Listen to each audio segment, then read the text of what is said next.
friends. Hi, friends. I hope you are well. Today we're going to talk about a nightmare.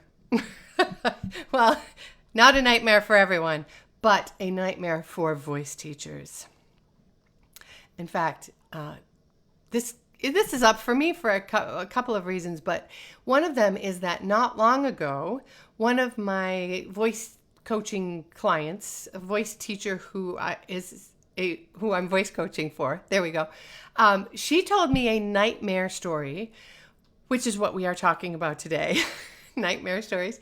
Her student was a music theater teen, belter, the thing, who developed polyps. And I mean, there were details to it, but whatever. She developed polyps and subsequently posted on her social media that these polyps were a result of her voice lessons.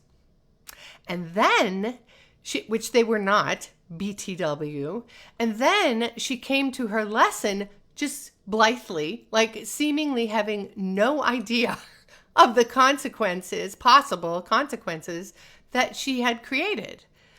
Anyway, it happens. It's crazy.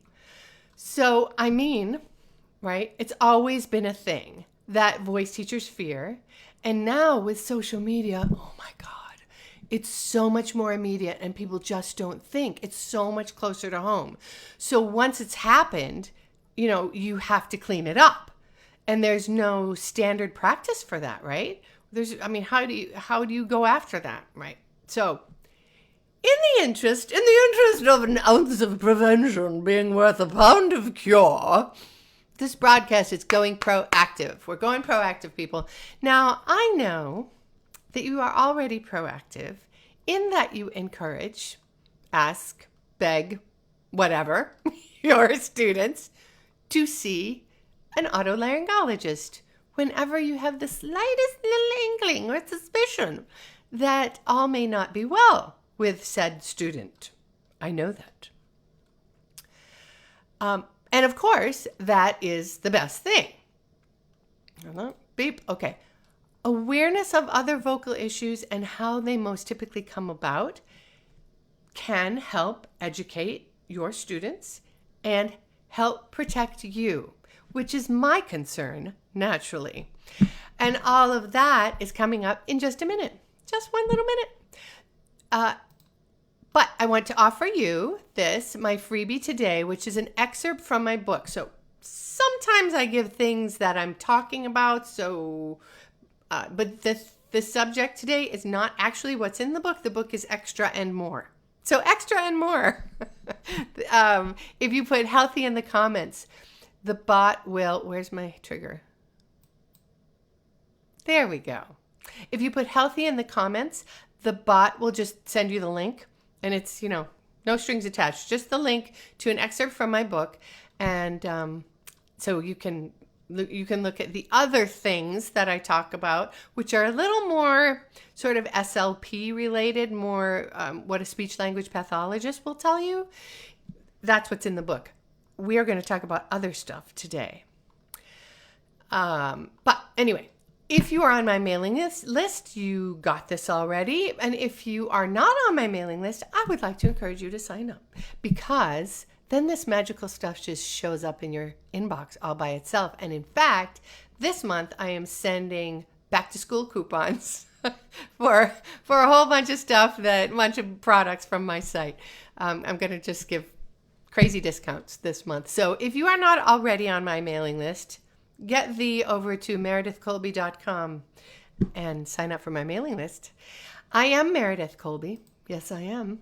And I help voice teachers to create confident teaching and singing of contemporary popular microphone music styles of music.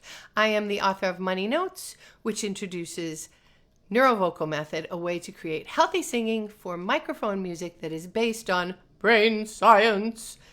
I wish I could put an echo on that. Brain science, science, science, science. You can find me right here on Facebook every Monday or on the replay. You can also find me scattered about cyberspace on blogs and podcasts, as well as on my website, meredithcolby.com. Thank you for the thumbs up. And I love thumbs up and hearts and stuff. And I love showing up for you guys on Mondays. And I hope that you will help me out by being generous with the likes and the hearts and the comments and the yay. Christine, she blinded me with science. Wah, wah, wah. If you are watching on YouTube, be sure to like this video and follow my channel. Thumbs up, y'all. So, when we talk about vocal health issues, we most naturally shine our spotlight on singing because that's where we live, right? That is the context in which vocal health issues show up for us, we voice professionals. But the truth is that vocal health challenges most frequently come from speech habits rather than from singing habits. Actually, you know what occupation reports vocal health issues the most? Classroom teachers. Seriously, I looked this up. There were a number of different reports with varying numbers, but one report I found from the University of Southern California stated it in a nice, succinct way. They said that while teachers make up just 4% of the workforce, they make up 20% of the patient population at voice centers. Really? That's a lot, y'all. and you know what? They're not singing. They are not singing to their students. Although if they did, they might not be at those voice centers. So anyway, prevention.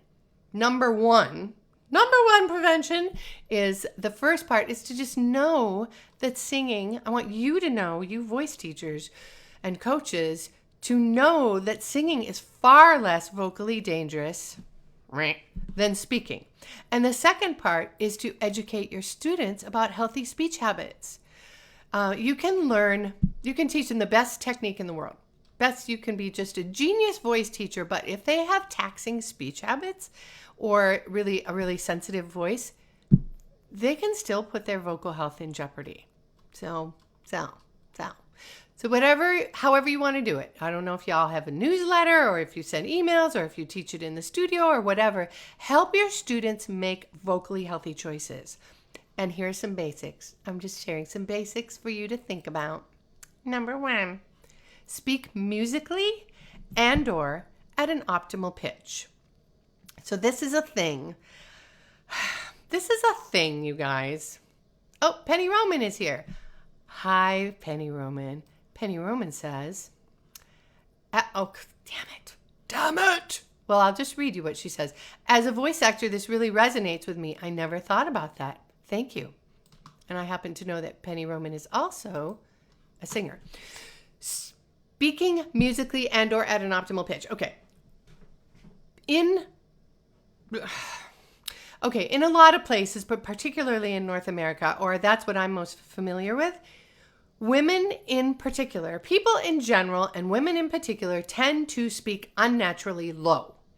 Our speaking pitch gets really low, and my theory is that we're wearing these aural shoulder pads because we live in a man's world. So women will talk low like this. And once you're down here, it's really hard to start moving around. Do I sound like an NPR broadcaster? They get way down here. And also if you want to talk louder, it's really hard and very taxing. Oh my gosh, I don't know how they do it, but they do. A lot of us do that. And then if you combine that So if someone is doing that, that's really hard on your vocal folds.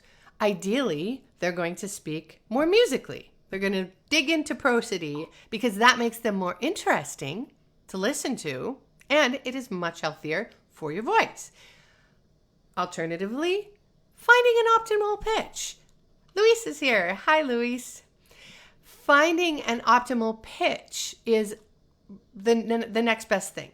So, but not down there. Then the other thing is, so here they are in their office, they're talking like this because they're in an office, and then they're also bending over their desk like this, and then they're reaching their chin out, and which brings us to number 2 thing, which is body alignment. Body alignment makes a huge difference, I have this thing that I show my students, which, okay, hold on to your horses. I'm just going to make a pitch in a modal register, and then I'm going to reach my chin out and listen to what happens. I swear to God, I'm not doing anything except reaching my chin out, okay? So I'm just going to go, ha. Can you hear that? Like, it's like my voice is like being squished. So that happens. So when people are at their desks or they're bent over their phones or whatever, and this is how they're talking all day, that's really hard on your voice. Oh, your teens, they're over their phones all day like this. That is hard on your voice because it keeps it from operating as an efficient part of the respiratory system. And then the last thing is, if they are screamers, teach them to scream. Don't pretend they don't scream. Don't say to them, don't scream, because they're going to scream. If they're especially if they're teens, they're going to scream. So teach them how to say woohoo instead. Woohoo! Tell them, teach them to do that, right? Oh, Elspeth. Elspeth says I speak musically. You know why? Because for a little while in my life, I taught 4-year-olds. And I learned that if you want them to pay attention, you have to be very musical in your speech, because otherwise you're boring. Anyway, so teach them to say woohoo. Explain to them about how screaming can be really hard on your voice. I mean, a speech language pathologist will tell you that it's very seldom that somebody has an injury from a single trauma like that. But if they do, it's from screaming. So no screaming. Teach them to say woohoo. Okay. So another thing to keep in mind, moving right along, another thing to keep in mind is that different people have different voices. And I know that sounds really stupidly simplistic, but even voice professionals forget that. For instance, I know voice teachers, I know them personally, who assume that a husky voice is an unhealthy voice. That is not true. The two are not synonymous. Husky and healthy are not mutually exclusive. Unhealthy voices can sound just fine right up until they don't. Anybody had that student? I have.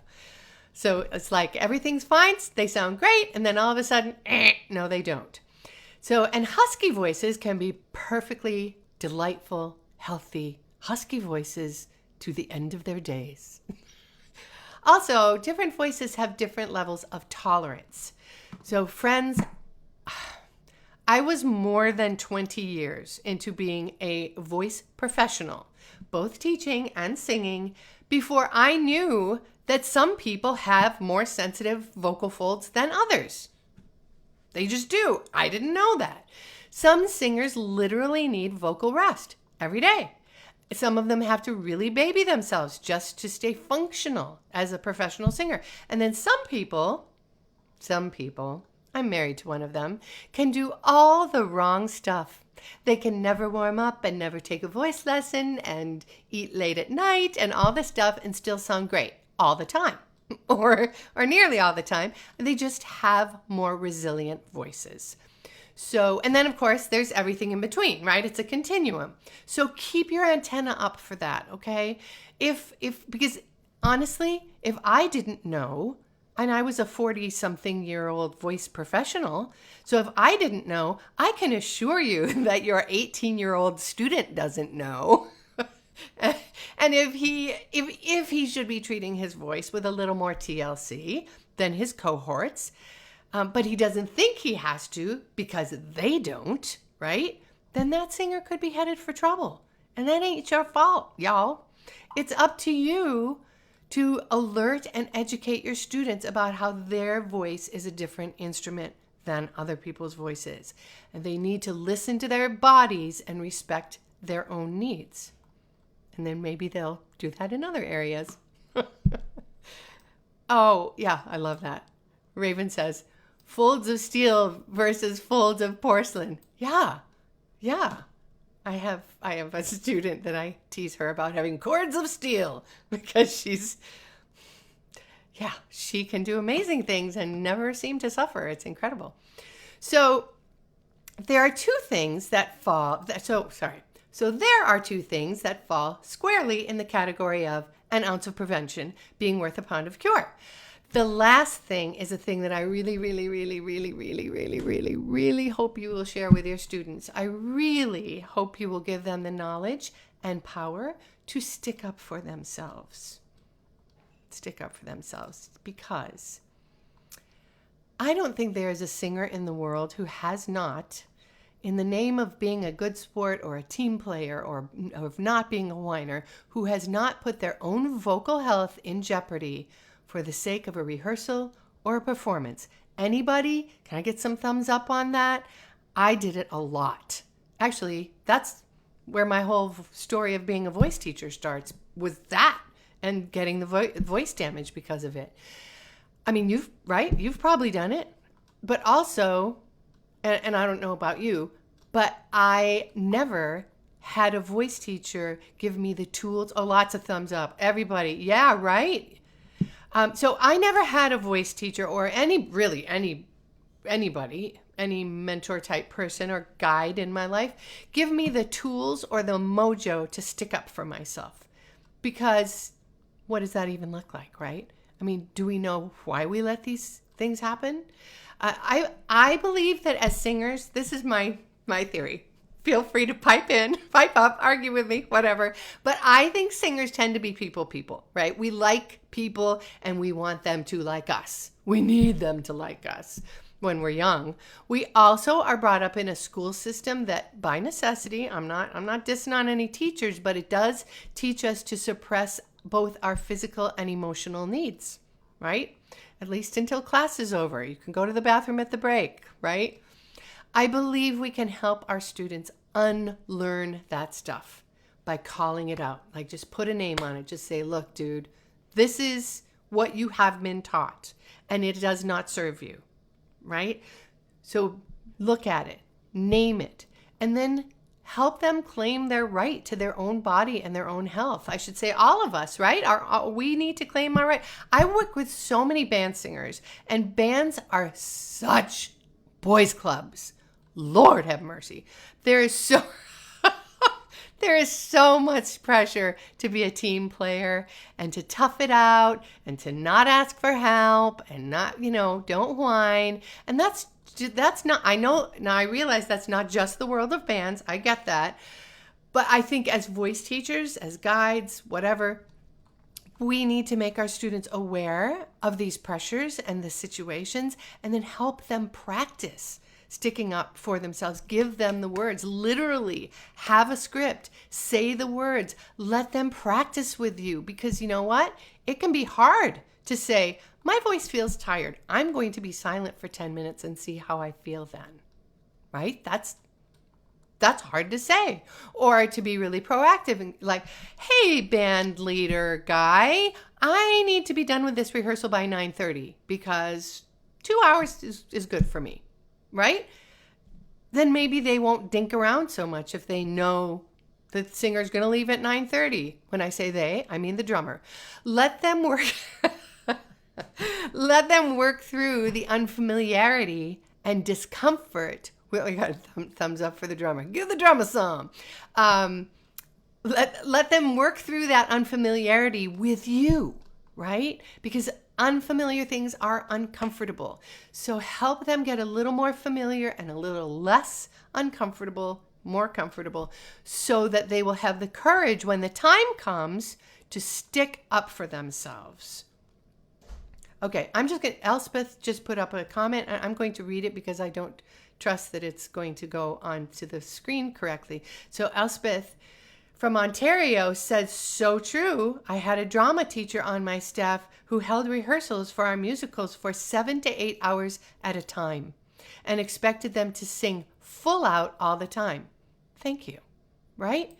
And so on that staff, one of the other teachers, or, Elspeth, you and several other teachers maybe should have or could have advocated for the students, but in the absence of that, even better, because it was a school, a performing arts school, even better than you sticking up for them would be teaching them to stick up for themselves, because that's what they're going to have to do in real life, right? What are the words you're going to say to this person?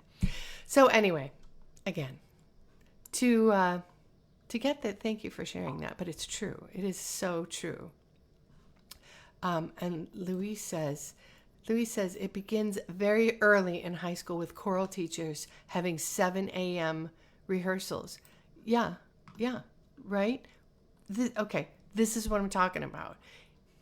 It's the choral teachers probably have 7 a.m. rehearsals because the administration does not value music. The administration does not read Socrates and does not value music as a thing. And so they have just stuck it into a non-school hours time. And in doing that, what they think they're doing is solving a scheduling problem. But what I see them doing is teaching people, young people, granted, but people, to not listen to their bodies and to tax their bodies and to do things that are not in their in the best interest of their well-being. And all these, like the long rehearsals and we're teaching kids the wrong thing. And I'm not saying we should teach them to be whiners, no, there's a line there. And we as individual voice teachers, as independent voice teachers, we are in such a luxurious position to have these one-on-one relationships with people where we can really help them. We can see them for who they are and help them deal with these issues in the best possible way, which isn't always the most ideal way. Best possible is not always ideal, but it's better than just the worst possible. It's better than nothing. It's better than ignoring it. So again, to get the download today, no strings attached, a little download to get the excerpt from my book, Why Singers Get Voice Problems and What to Do About Them, put healthy in the chat. Put the word healthy in the chat. Or if you're on YouTube, you can find that link in the comments below. Thank you so much for being here with me today, and thank you for participating. It makes such a huge difference to me when I get comments from you guys. I love it.